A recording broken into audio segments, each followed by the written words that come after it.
đánh bay corona. Việt Nam ơi, Việt Nam ơi, cùng đoàn kết đánh bay corona.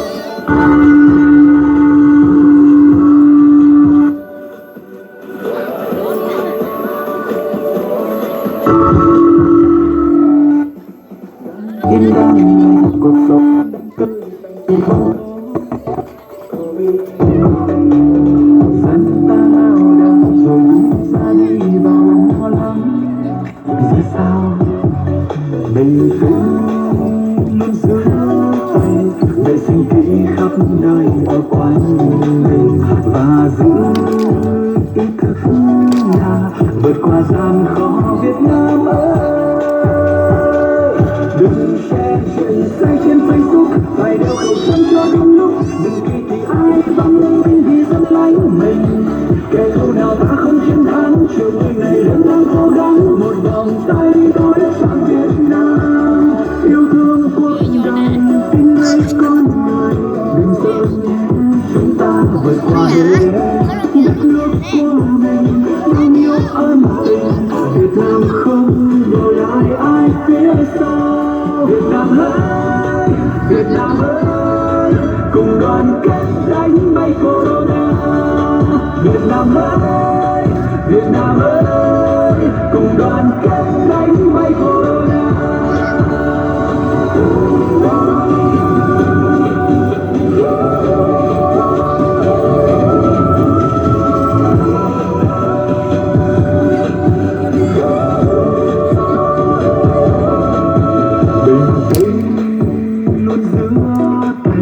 Vệ sinh kỹ khắp nơi ở quanh mình và ý thức là vượt qua gian khó Việt Nam ơi. Đừng share chuyện sai trên Facebook, phải đeo khẩu trang cho đúng lúc. Đừng kỳ thị ai văn minh vì dân lánh mình. Kẻ thù nào ta không chiến thắng, chiều người này vẫn đang cố gắng. Một vòng tay nối trọn Việt Nam, yêu thương quốc đồng, tin nơi con người. Đừng sợ nhé, chúng ta vượt qua hết. Nước của mình bao nhiêu ân tình, Việt Nam không bỏ lại ai phía sau. Việt Nam ơi, Việt Nam ơi, cùng đoàn kết đánh bay corona. Việt Nam ơi, Việt Nam ơi, cùng đoàn kết đánh bay corona. Đừng share chuyện sai trên Facebook, phải đeo khẩu trang cho đúng lúc. Đừng kỳ thị ai văn minh vì dân lánh mình. Kẻ thù nào ta không chiến thắng, chiều ngày này vẫn đang cố gắng. Một vòng tay nối trọn Việt Nam, yêu thương quốc đồng, tin nơi con người.